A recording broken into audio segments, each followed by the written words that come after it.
നമസ്കാരം. ഇന്നത്തെ വീഡിയോയിൽ മസ്ഗോൺ ഡോഗ് ഷിപ്പ് ബിൽഡേഴ്സ് എന്ന് പറഞ്ഞ കമ്പനി, അതുപോലെ തന്നെ HAL എന്ന് പറഞ്ഞിട്ടുള്ള ഹിന്ദുസ്ഥാൻ എയറോനോട്ടിക്കൽ ലിമിറ്റഡ് എന്ന് പറഞ്ഞ കമ്പനി, അതുപോലെ തന്നെ സൊമാറ്റോ, പിന്നെ അതുപോലെ തന്നെ BL ഭാരത് ഇലക്ട്രോണിക്സ് ലിമിറ്റഡ് എന്ന് പറഞ്ഞ കമ്പനിയുടെ ഷെയറും അതുമായി ബന്ധപ്പെട്ടുള്ള ഏറ്റവും ലേറ്റസ്റ്റ് ആയിട്ടുള്ള കുറച്ച് അപ്ഡേറ്റ്സ് ആണെന്ന് കാണുന്നത് ഇന്നത്തെ വീഡിയോയിൽ നമ്മൾ ഡിസ്കസ് ചെയ്യുന്നത്. ആദ്യമായിട്ട് Indonesia eyes Indian submarines to boost naval capabilities. അതായത് ഇന്തോനേഷ്യ ഇന്ത്യയിൽ നിന്ന് സബ്മറൈൻസ് പർച്ചേസ് ചെയ്യാൻ പോകുന്നു എന്നുള്ളൊരു ന്യൂസാണ് ഇന്നത്തെ വീഡിയോയിൽ നമ്മൾ ആദ്യമായിട്ട് ഷെയർ ചെയ്യുന്നത്. സെപ്റ്റംബർ 27, 2024 വന്നിരിക്കുന്ന ന്യൂസാണ്. അപ്പോൾ ഇതുമായി ബന്ധപ്പെട്ട് നോക്കുകയാണെങ്കിൽ സബ്മറൈൻസ് ഉണ്ടാക്കുന്ന ഇന്ത്യൻ കമ്പനികൾ ഏതൊക്കെയാണ്, അല്ലെങ്കിൽ ഇന്ത്യൻ ഷിപ്പ് ബിൽഡേഴ്സ് ഏതൊക്കെയാണെന്നുള്ളൊരു സെർച്ച് നമുക്ക് ചെയ്യുകയാണെങ്കിൽ നമുക്ക് കിട്ടാൻ പോകുന്നത് സബ്മറൈൻസ് ഉണ്ടാക്കുന്ന മസ്ഗോൺ ഷിപ്പ് ബിൽഡേഴ്സ് എന്ന് പറഞ്ഞിട്ടുള്ള കമ്പനിയാണ്. അപ്പോൾ ഇതുമായി ബന്ധപ്പെട്ട് നമുക്ക് എല്ലാവർക്കും ഉണ്ടാകുന്ന ഷെയറാണ് മസ്ഗോൺ ഷിപ്പ് ബിൽഡേഴ്സിൻ്റെ. അതുപോലെ തന്നെ ഈക്വലായിട്ടുള്ള ഒന്നാണല്ലോ കൊച്ചിൻ ഷിപ്പ് യാർഡ് എന്നുള്ളത്. അപ്പോൾ കൊച്ചിൻ ഷിപ്പ് യാർഡിലെ ഷെയർ എന്തുകൊണ്ട് ഇതിൽ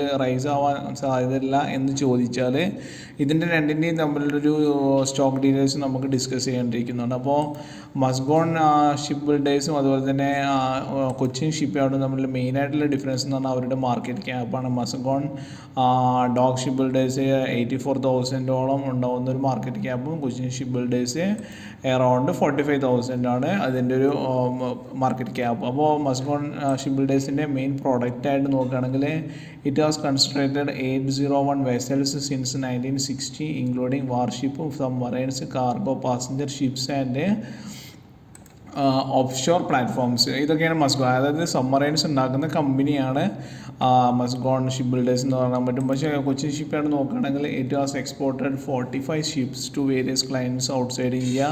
it is developed its expertise from building bulk carriers to smaller ships and ships can more in advanced in terms of technology such as platform supply vessels, anchor handling, tug supply vessels. അതായത് submarines അപ്പോൾ mainly നമ്മൾ മസ്ഗോൺ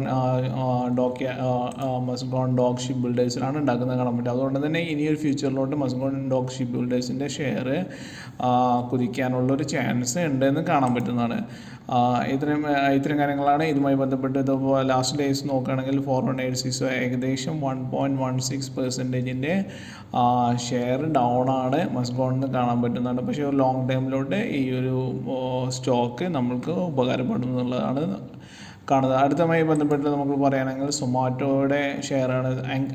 അക്രിതി Chopra, Zomato co founder and chief people's officer resigns എന്ന് പറഞ്ഞാൽ just without a notice period immediate എഫക്റ്റാണ് അവർ resign ചെയ്തിരിക്കുന്നത് കാണാൻ പറ്റുന്നതാണ്. അപ്പോൾ അവർ 13 വർഷമായിട്ട് സൊമാറ്റോയുടെ ഒപ്പം ഉണ്ടായിരുന്ന ആളാണ്. ഒരു സെക്കൻഡ് പാർട്ണർ എന്നൊക്കെ രീതിയിലുള്ള ഒരാളാണ്. അപ്പോൾ അവരുടെ ഇതുമായി ബന്ധപ്പെട്ട് നമ്മൾ പറയുകയാണെങ്കിൽ എന്തുകൊണ്ടാണ് ഈ ഒരു ന്യൂസ് നമ്മൾ നോക്കേണ്ടതെന്ന് പറയുന്നത്, ഇപ്പോൾ ഒരു ലോങ് ടൈം ഇൻവെസ്റ്റ് ചെയ്യുന്ന ഒരാൾക്കാർക്ക് എന്തായാലും ഇനി നെക്സ്റ്റ് വീക്ക് ഇതിൻ്റെ ഒരു സ്റ്റോക്ക് താഴോട്ട് പോകാനുള്ള സാധ്യത കൂടുതലാണ്. ഇപ്പോൾ ലാസ്റ്റ് ഡേയ്സിൻ്റെ നോക്കുകയാണെങ്കിൽ സെപ്റ്റംബർ 27 2% ഡൗൺ ആയിട്ടുണ്ട്. അതായത് ഒരു 5 days നോക്കുകയാണെങ്കിലും ഇത് ഏകദേശം ഒരുപാട് കറക്ഷൻസ് ഉണ്ടായിട്ടുണ്ട്. അതുപോലെ തന്നെ 1 month നോക്കുകയാണെങ്കിൽ അപ്പോൾ ഈ ഒരു കാര്യങ്ങൾ ഇനി അപ്പോൾ നെക്സ്റ്റ് ഫ്യൂച്ചറിലോട്ട് നെക്സ്റ്റ് ഒരു വീക്കിലോട്ടൂടെ ഇത് വല്ലാതൊരു ഷെയർ താഴോട്ട് വരാൻ സാധ്യതയുണ്ട്. അപ്പോൾ ലോങ് ടൈം ഇൻവെസ്റ്റ് ചെയ്യുന്ന ഒരാൾക്കാർക്ക് ഈ ഒരു ടൈമിൽ നമ്മൾക്ക് ഇൻവെസ്റ്റ് ചെയ്ത് കൂടുതൽ ഷെയറുകൾ വാങ്ങാൻ സാധിക്കുന്നതാണ് എന്ന് നമുക്കിത് കാണാൻ പറ്റുന്നതാണ്. ഇനി അടുത്തതായി ബന്ധപ്പെട്ടുള്ള ഹിന്ദുസ്ഥാൻ എയറോനോട്ടിക്കൽ ലിമിറ്റഡ് എന്ന് പറഞ്ഞ കമ്പനിയുടെ ഷെയറിനെ പറ്റിയോ അല്ലെങ്കിൽ ഷെയറിൻ്റെ ന്യൂസാണ്. അപ്പോൾ ഇത് നോക്കുകയാണെങ്കിൽ HAL confirms F414 engine deal imminent, major chunk to be outsource to Indian private sector.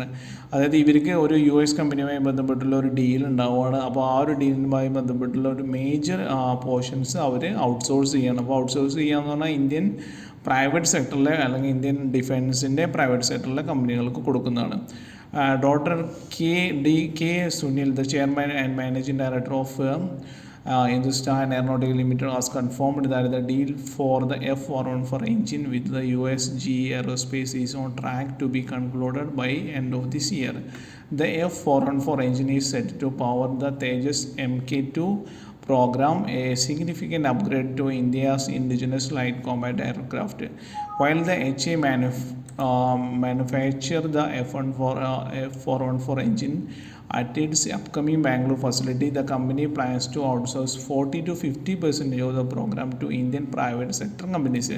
അതായത് ഈ ഒരു ഡീലിൻ്റെ 40 മുതൽ 50% വരെ അവർ ഔട്ട്സോഴ്സ് ചെയ്യുകയാണ്. അപ്പോൾ ഇതുമായി ബന്ധപ്പെട്ടുള്ള കമ്പനികൾ നോക്കുകയാണെങ്കിൽ MTAR technologies, L&T, Godrej, Azad engineering, Indo MIM are some of the private firms that will be involved in the production of the engine. അപ്പോൾ ഈ പ്രൈവറ്റ് സെക്ടറിലെ കമ്പനികളുടെ ഒരു ഷെയർ ഇതുമായി ബന്ധപ്പെട്ട് ഈ ഒരു ഡീലിനുമായി ബന്ധപ്പെട്ട് ഉയരാനുള്ള സാധ്യത നമ്മൾക്ക് പ്രവചിക്കാൻ പറ്റുന്നതാണ് എന്നാണ് ഇന്നത്തെ ഒരു വീഡിയോയിൽ ജസ്റ്റ് ആദ്യമായിട്ട് നമ്മൾ പറയുന്നത്. അപ്പോൾ ഈ ഒരു കമ്പനികളുടെ കാര്യങ്ങൾ ഒന്നുകൂടെ നോക്കാം. ഒന്ന് HAL, രണ്ടാമത് MTAR technologies, L&T, Godrej, Azad engineering and Indo MIM. അപ്പോൾ ഇതൊക്കെയാണ് HALമായി ബന്ധപ്പെട്ടുള്ള ഇനി ഇവരുടെ സ്റ്റോക്ക് നോക്കുകയാണെങ്കിൽ ലാസ്റ്റ് ഡേ അവർ ഏകദേശം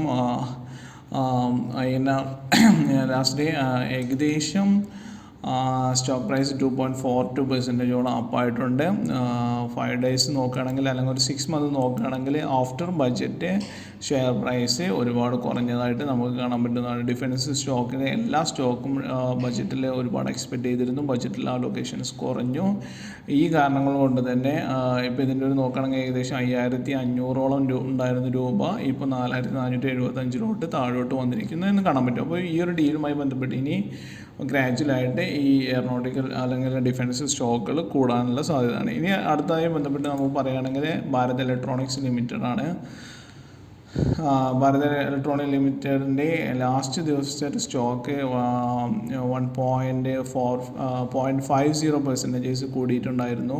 അപ്പോൾ ഇത് ജസ്റ്റ് HALനെ പറഞ്ഞ പോലെ തന്നെയാണ്. 6 മന്ത് നോക്കുകയാണെങ്കിൽ ഒരു 12 ജൂലൈ അല്ലെങ്കിൽ ഒരു ബഡ്ജറ്റിന് ശേഷം താഴോട്ട് പോയിരിക്കുന്നതായിട്ട് നമുക്ക് കാണാൻ പറ്റുന്നതാണ്. 334 ഉണ്ടായിരുന്ന രൂപ അത് ഏകദേശം 291 താഴോട്ട് വന്നിരിക്കുക. അപ്പോൾ ഇതുമായി ബന്ധപ്പെട്ടുള്ള ജസ്റ്റ് ഒരു അപ്ഡേറ്റ്സ് എന്ന് പറയുന്നത് BL Israel Aerospace receive joint venture approval from minister of corporate affairs. അതും 27 സെപ്റ്റംബർ 2024 7:22 PM വന്നൊരു ന്യൂസാണ്. അതായത് the GV was formed to provide product support including repair, maintenance and other related activities for medium range surface to air missile system deployed and used in India. അതായത് ഈ കമ്പനിക്ക് Israel എയറോസ്പേസുമായിട്ട് ഒരു JV ആയിട്ട് joint വെഞ്ചറായിട്ട് അവർക്ക് പിന്നെ കൂടുതൽ ഒരു business അല്ലെങ്കിൽ കൂടുതൽ ഒരു ഡീൽ കിട്ടിയിരിക്കുന്നു എന്നാണ് ഇതിൽ പറയുന്നത്. The BAIAI Aerosystems Private Limited, a joint venture between Bharat Electronics Limited and Israel Aerospace Industries Limited, receives approval from Ministry of Corporate Affairs for incorporation on Friday according to the exchange filing on BSE. അപ്പോൾ ഇതുമായി ബന്ധപ്പെട്ടുള്ള ഇതാണ് latest ആയിട്ടുള്ളൊരു BLൻ്റെ news. അപ്പോൾ BLൻ്റെ ഒരു stock price നോക്കുകയാണെങ്കിലും നമ്മൾക്ക് ഒരു തത്തുല്യമായിട്ടുള്ളൊരു ഇത് കാണാവുന്നതാണ്. അതായത് എന്താ പറയുക, ബഡ്ജറ്റ് വരെ കൂടിയ ഷെയർ ബഡ്ജറ്റിന് ശേഷം വല്ലാണ്ട് താഴ്ന്നോട്ട് പോയിട്ടുണ്ട്.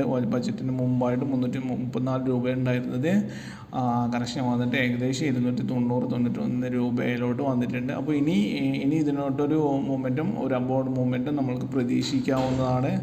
മേ ബി സ്ലോ ആയിരിക്കാം, പക്ഷേ ഇത്രയും എന്താ പറയുക ഫണ്ടമെൻ്റലി സ്ട്രോങ് ആയ ഒരു കമ്പനി തീർച്ചയായിട്ടും ബൗൺസ് ബാക്ക് ചെയ്യും എന്നാണ് ഈ ഒരു വീഡിയോയിൽ പറയുന്നത്. അപ്പോൾ ഇത്തരം കാര്യങ്ങൾ ഒരു ന്യൂസായിട്ട് ജസ്റ്റ് അറിയിക്കുന്നതാണ്. പിന്നെ എന്താ പറയുക, ഇൻവെസ്റ്റ് ചെയ്യുന്നതിനും മറ്റും നിങ്ങളെ ഫിനാൻഷ്യൽ അഡ്വൈസറുടെ ഒരു അഡ്വൈസ് റിസീവ് ചെയ്യണം.